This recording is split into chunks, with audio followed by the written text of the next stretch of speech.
Түркістан облысының әкімі Өмірзақ Естайұлының бастамасымен қолға алынған қамқорлық жобасы жалғасуда. Мұхит Отаршиев аудан орталығынан шалғай орналасқан Әлімтау және Жылға ауылдық округтеріндегі мұқтаж отбасылардың үйлерін аралап, азық-түлік себеттерін тапсырды. Тұрмыс тауқыметін тартқан жанұяларға көмек ретінде жасалып жатқан ізгі шара барысы алдағы бейнесюжетте. Қамқорлық аймақтық бағдарламасы өңірде өмір сүріп жатқан көмекке аса мұқтаж жандарға демеу болмақ. Аудан әкімі игі шараны орындауға өзі білек сыбана кірісті. Мәселен, Әлімтау ауылындағы тұрмысы төмен отбасылардың жағдайымен танысты. Азық-түлік себеттерін табыстап, аталған жоба жайлы кеңінен ақпар берді. Аудан басшысы ауылдағы кәсіпкерлерді игі істі жалғаушы болуға шақырды. Ендігі кезекте ауылдың атпал азаматтары тұрмысы төмен тұрғындарды әлеуметтік жағынан қолдап, оларға тұрақты түрде жәрдем беретін болды.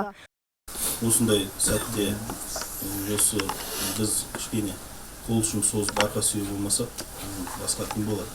Ауыл ішінде осындай ақсақалдарымыз, ағаларымыз өз бұрыннан айтады ғой, қазақ ешқашан жетім, жесірін ешқашан жылатпаған азаматтар.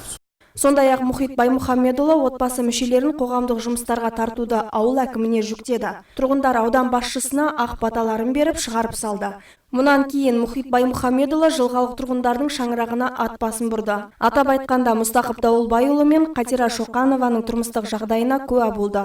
Ақсақал мен ақ жаулықты әжейді қажетті азық-түлікпен қамтамасыз етіп, үй иелерінің өтінішін тыңдады. Қамқорлық жобасы мемлекет тарапынан берілетін жәрдемақы мен әлеуметтік көмектен бөлек жүзеге асырылатынын жеткізді. Сондай-ақ тұрғындардың жай күйімен танысу барысында ауылдың ерікті жастары қария мен кейуанаға үй шаруасында көмек көрсетіп жүргеніне куә болды. Жастардың белсенділігін құп көріп, алдағы уақытта да қарияларға демеу болуға шақырды.